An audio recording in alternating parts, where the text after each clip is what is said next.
বন্ধুরা, ফাল্গুনের রান্নাঘরে আপনাদের সবাইকে স্বাগত জানাই। আবারও চলে এলাম আপনাদের কাছে অন্য এক রেসিপি নিয়ে।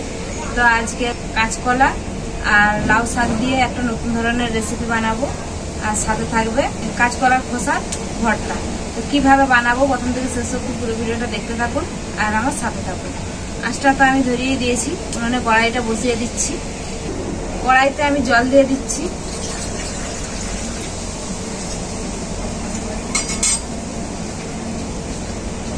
কাঁচকলা আর লাউ শাকের রেসিপিটার জন্য কাঁচকলা আমি নিয়ে নিয়েছি আর কেটে রেখেছিলাম আগে থেকে ধুয়ে পরিষ্কার করে। এগুলো কিন্তু হলুদ জলে আমি ভিজিয়ে রেখেছিলাম, না হলে কিন্তু কালো কালো হয়ে যায়। তো কাঁচকলাগুলো আমি সেদ্ধ করতে দিয়ে দেবো। হলুদ গুঁড়ো, ঢাকা দিয়ে সেদ্ধ করে নেব। ঢাকাটা খুলে দেখে নেব, জল একদম শুকিয়ে গেছে আর কাঁচকলাটাও খুব ভালো করে সেদ্ধ হয়ে গেছে। তুলে নেব।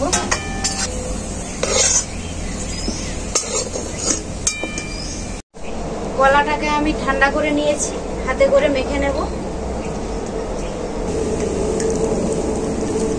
কলাটাকে আমি খুব ভালো করে হাতে করে মেখে নিয়েছি। এরপর দিয়ে দেব বেসন, কর্নফ্লাওয়ার, লবণ, হলুদ গুঁড়ো, শুকনো লঙ্কার গুঁড়ো, সবকিছু একসাথে খুব ভালো করে মেখে নেব। তো আমার একটু অল্প জল লাগবে, অল্প একটু জল দিয়ে দেব।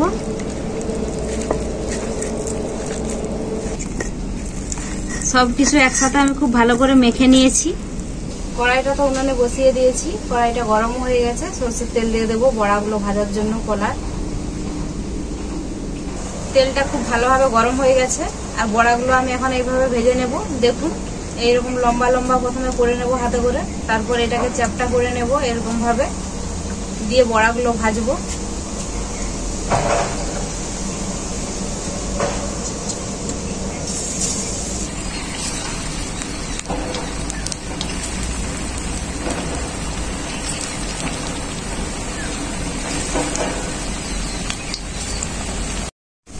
বড়াগুলোর এক পিঠটা লাল করে ভাজা হয়ে গেছে আর এক পিঠটা পাল্টে নেব।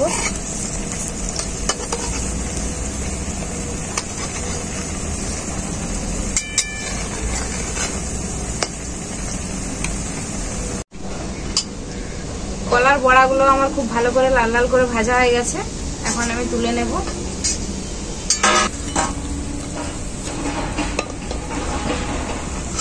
কেউ যদি শুধু এইভাবে বড়া বানিয়ে খেতে চান তো খেতে পারেন, এইভাবে বড়া বানিয়ে খেতেও কিন্তু খুব ভালো লাগে। বাকি বড়াগুলো আমি একইভাবে ভেজে নেব।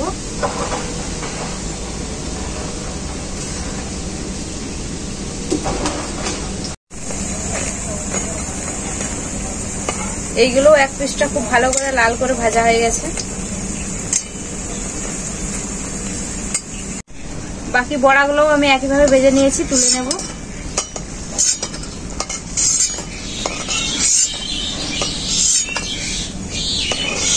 কত সুন্দর দেখতে লাগছেন দেখুন বড়াগুলো, একদম মচমচেও কিন্তু ভাজা হয়।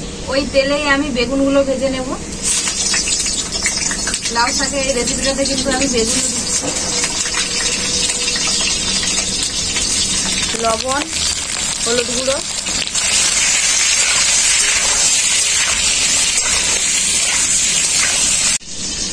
বেগুনটাও আমার খুব ভালো করে ভাজা হয়ে গেছে, তুলে নেব।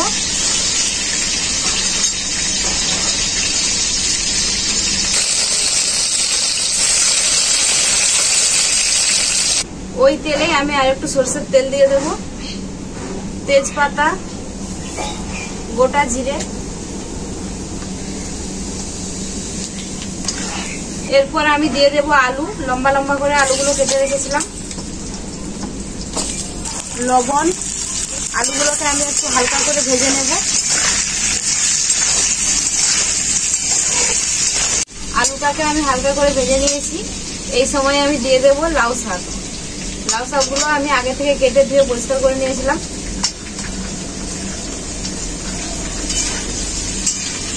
লাউ শাকগুলো আলুর সাথে একটু কষিয়ে নেব।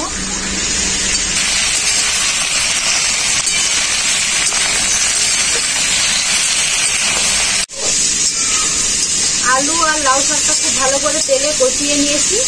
এরপর আমি মশলাটা দিয়ে দেব। এখানে আমি বেটে রেখেছিলাম জিরে, ধনে, আদা, শুকনো লঙ্কা, কাঁচা লঙ্কা একসাথে দিয়ে দেব।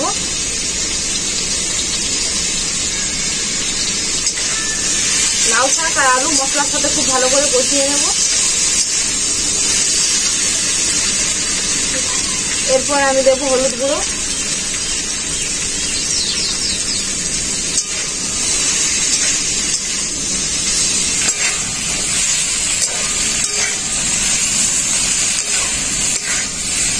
যারা একদমই কাঁচকলা খেতে পছন্দ করেন না তাদের জন্য আজকের এই রান্নাটা, কিন্তু এই রান্নাটা খাওয়ার পর বারবার খেতে চাইবেন।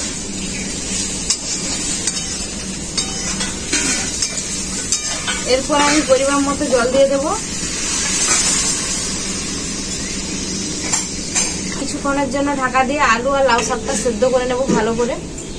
কিছুক্ষণ হয়ে গেছে, ঢাকাটা খুলে দেখে নেব।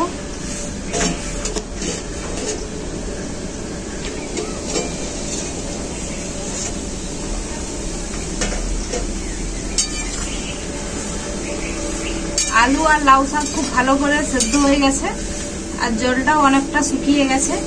এই সময় আমি দিয়ে দেবো ভেজে রাখা বেগুন।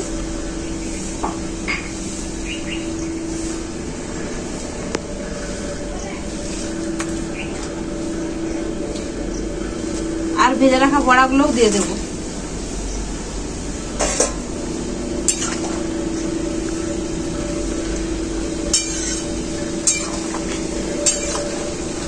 বেগুন আর বড়া দেওয়ার পর ঝোলটা আরেকটু ফুটিয়ে নেব, তারপরেই নামিয়ে নেব। লাউ শাক আর কলার এই নতুন ধরনের রেসিপিটা আমার পুরোপুরি ভাবে রেডি। এখন আমি নামিয়ে নেব।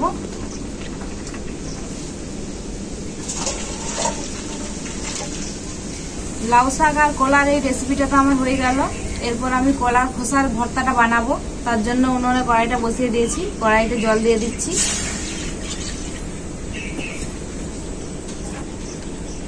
কলার খোসাটাও আমি হলুদ জলে ভিজিয়ে রেখেছিলাম। এরপর আমি দিয়ে দেব কড়াইতে।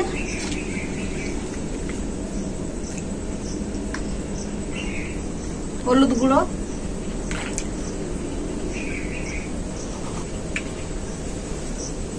লবণ,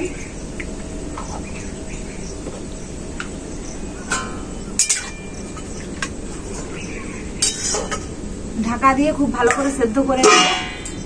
ঢাকাটা তুলে দেখে নেব। এরপর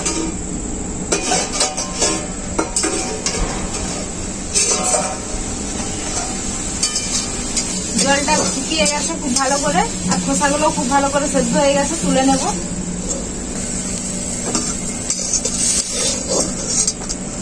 কড়াইটা আবারও বসিয়ে দিয়েছি। কড়াইতে সরষের তেল দিয়ে দেব। তেলটা গরম হয়ে গেছে, কয়েকটা শুকনো লঙ্কা ভেজে নেব।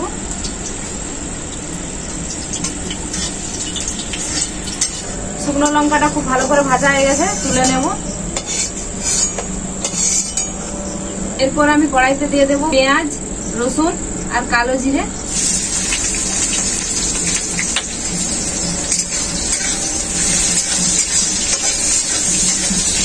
পেঁয়াজ আর রসুন, কালো জিরে হালকা করে ভেজে নিয়েছি। এরপর তুলে নেব।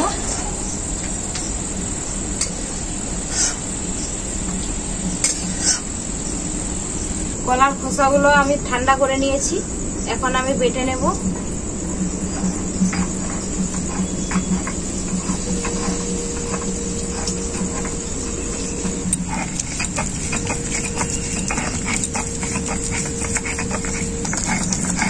খোসাটা আমি খুব ভালো করে বেটে নিয়েছি।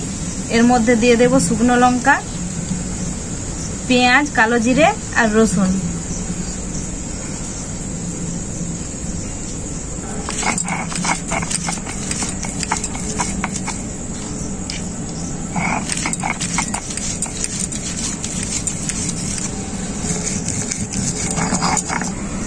এর মধ্যে আমি দিয়ে দেব লবণ, সরষের তেল। সরষের তেলটা কিন্তু কাঁচা দিবেন, অল্প করে। খুব ভালো করে সরষের তেল আর লবণটা মেখে নেব। শিলের মধ্যে ভর্তাটার সাথে সবকিছু একসাথে মাখিয়ে নিলাম। মাখা হয়ে গেছে খুব ভালো করে। এরপর আমি তুলে নেব।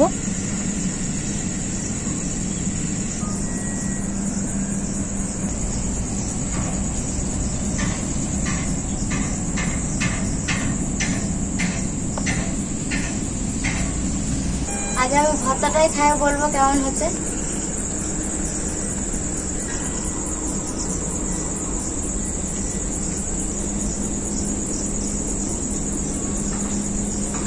আমি জানি কলার চাল লোক ফেলে দেয়, কিন্তু কাকি কলার খোসাটা এমন ভাবে রান্না করছে যে ফেলে দেওয়া তো দূরের কথা, কলার খোসার ভর্তাটা দিয়ে এক থালা ভাত খাওয়া হয়ে যাবে।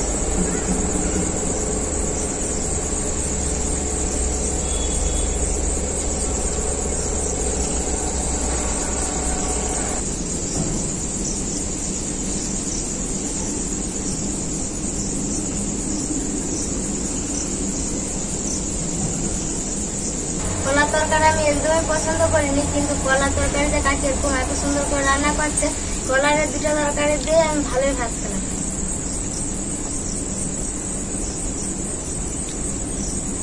বড়াটা একদম দারুণ ফাটাফাটি খেতে হয়েছে। আজকে কলার এই দুটো রেসিপি কিন্তু নতুন ভাবে রান্না করেছি, তো দেখলেনই কতটা সহজ। আর যারা একদমই কলার রেসিপি খেতে পছন্দ করেন না, তারা কিন্তু এইভাবে রান্না করে বাড়িতে অবশ্যই খেয়ে দেখবেন। কলার রেসিপি এইরকম ভাবে বানিয়ে বারবার খাবেন। তো কলার রেসিপিগুলো কেমন হয়েছে আপনারাই কমেন্ট করে জানাবেন। ভিডিও ভালো লাগলে লাইক, শেয়ার, সাবস্ক্রাইব অবশ্যই করবেন। প্রতিদিনের মতো আজকেও আপনাদেরকে বলছি, আপনারা ভালো থাকবেন, সুস্থ থাকবেন, নিজেদের খেয়াল রাখবেন। আবার দেখা হবে পরবর্তী ভিডিওতে নতুন কোনো রেসিপি নিয়ে।